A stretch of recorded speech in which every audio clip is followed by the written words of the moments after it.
Yeah, by definition of the division, these are like adolescent teenagers. They absolutely have a growth spurt. They can move forward in one race with the added distance. So I think, yeah, there's a lot of ways to go in here. This is one of the most wide-open betting races on the card, I think. And you have to look deep down here to get a decent price, because I don't think you should all be about blind luck in here at 3-1. Okay, would you look deep enough to find Biofuel at 15-1 in the morning line? Absolutely. I go green here with Biofuel, definitely. I mean, this is a horse that was beaten by Negligee, but she did everything right, Tom, in her first start around 2 turns on a synthetic surface. She's got the right running style. The post position is a negative, but good horses are won from out there, like Half Bridled in this event several years ago. So if she runs like she did last time, I think she's a major player in here. And her first try at a mile and 16th, Simon, was really a breakthrough race for her, her last race. Extremely wide in that race, still came on to win. It showed that she is liking that distance, liking the extra ground she got that day, and I think you'll see it again tomorrow on Breeders' Cup Day. Yeah, I think this horse has got a big shot. I picked Biofuel as my long shot in this race. If you watch the replay of that race, she absolutely exploded like she relished the distance. So, and you know, the 12 hole doesn't bother you that as much in 2-year-olds, because sometimes the 2-year-olds like to be outside, don't want to get that dirt kicked in their face, or maybe synthetic. So I just think this horse, the way she ran in this race, she's got a big Look how upside. wide she is there coming out of the turn. She was wide all the way around the turn like that, just literally picking up horses. And Paulie, you're a thoroughgraph guy. What was the figure like out of this race? She's got the fastest thoroughgraph number on the sheets, her and Devil May Care, but she's got a 4 on the sheets, and that was a huge race. I think this is going to be Tom's pick. I've seen him driving around Los Angeles in a Prius here. Guy from Louisiana driving a car that runs on spinach and battery juice. It looked like a roller skate in the rearview mirror. Seriously. And he's having a latte every morning. I now know how to drive a hybrid. I can say that. The only guy in Louisville that knows how to drive a hybrid, Tom Amos. How much grief are you going to take when you get back to the fairgrounds? Let's go back to blind luck. We go from a price and Biofuel to blind luck, the morning line favorite.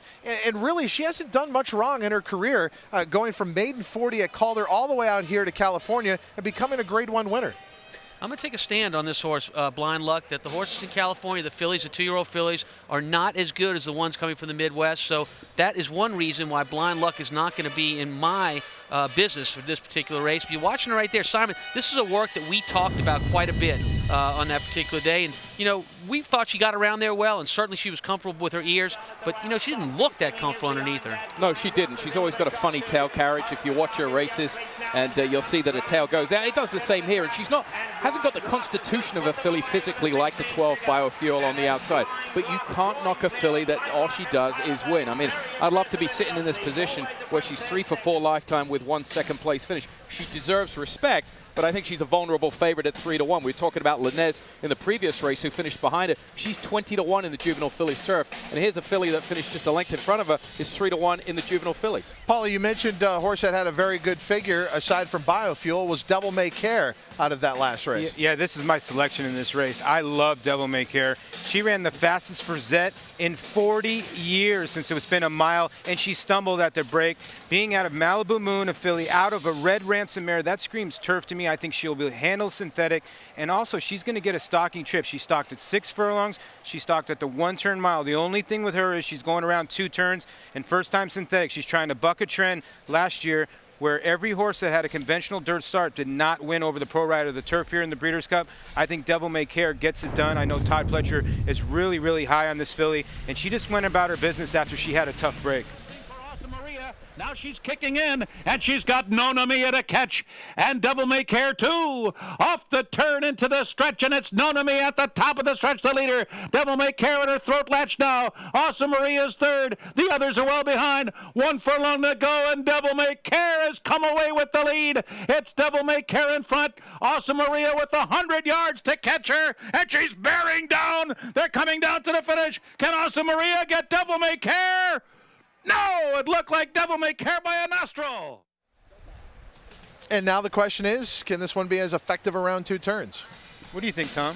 Well, I mean, when you look at that particular race and you look at the pedigree of Devil May Care, you have to believe that, yes, this horse can be just as effective going 2 turns. And I like the finish there. She certainly looked like a horse that would like to add a distance, Paul. Yeah, especially when a 2-year-old, when they stumble like that and have to make that middle move. She had just enough in the tank. But I just think she's going to get a great trip in this race. There's horses that are going to go to the lead, and a lot of the horses that are really deep, deep closers. And I think she's going to be in that middle rung and going to get a good trip. Would it be safe to say that we could get consensus here, and maybe we couldn't since there's 4 of us, that the best backtrack you're going to see for the juvenile fillies was the win by Negligee and the Alcibiades? Because I agree with Tom on that point. What about you guys?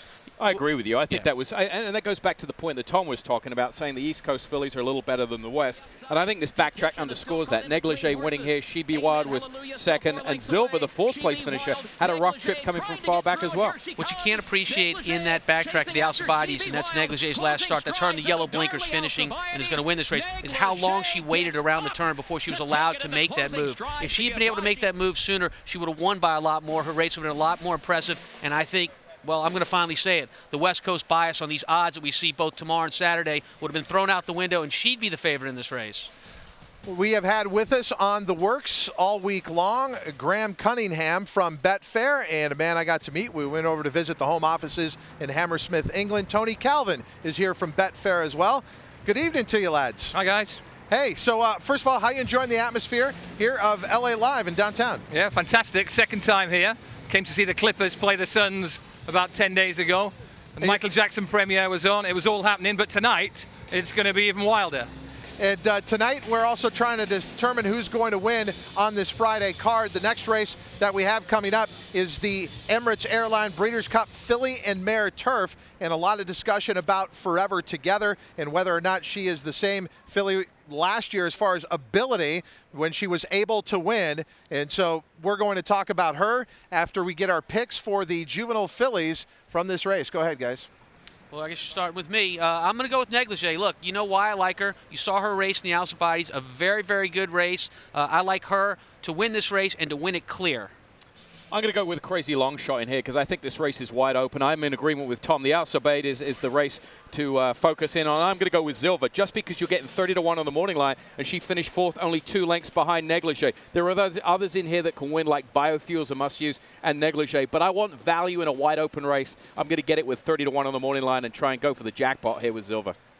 Wow, I like that pick, and I think Zilva's got a shot. I'm going to stay with Devil May Care. Like I said, she ran the fastest for Zet in 40 years. I think she's bred to handle the distance. She should like the polytrack. So my strategy is I'm chucking everybody from the Alcibiades because they all ran too close to each other. So let's go with Devil May Care. We're going to use Zilva. So I'm going to use a $1 exacta box. And Connie and Michael, I think, is going to get some play with a smashing win. First time out at 7 furlongs. Now going to go around 2 turns. I think overplay, you chuck her out, you use Biofill, you use Silva, and I think you got to use Blind Luck just because the 1 win over the synthetic here at Santa Anita is, I think, a huge advantage. So I'm going to box 5 horses, 1, 3, 4, 7, 12, and I'm going to use Beautician because I was originally on Beautician, but Tom made me watch that backtrack again. She's the 1 horse, I think, from the Alcibiades that can get better. Let's go back to Graham and Tony. What is your view of the juvenile fillies? Well, I think we've got serious chances in a lot of races. I'm not quite sure we've got this one in the bag. The juvenile filly turf, you saw me yesterday talking about Aidan O'Brien's filly, Lily Langtree, how well she looked. I have to report today was a different story altogether. She was wired to the moon. She was edgy. Aidan rode her in the exercise, which is very, very unusual.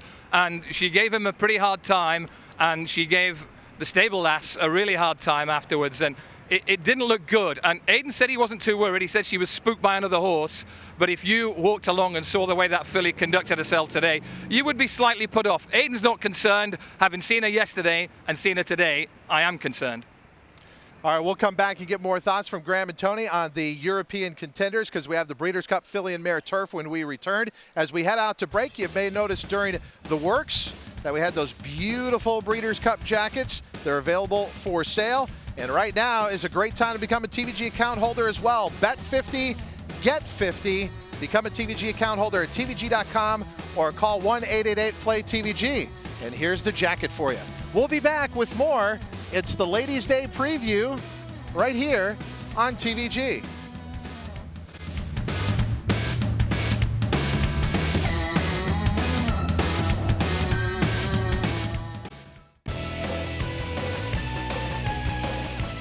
Welcome back to LA Live, downtown Los Angeles. TVG has traveled here.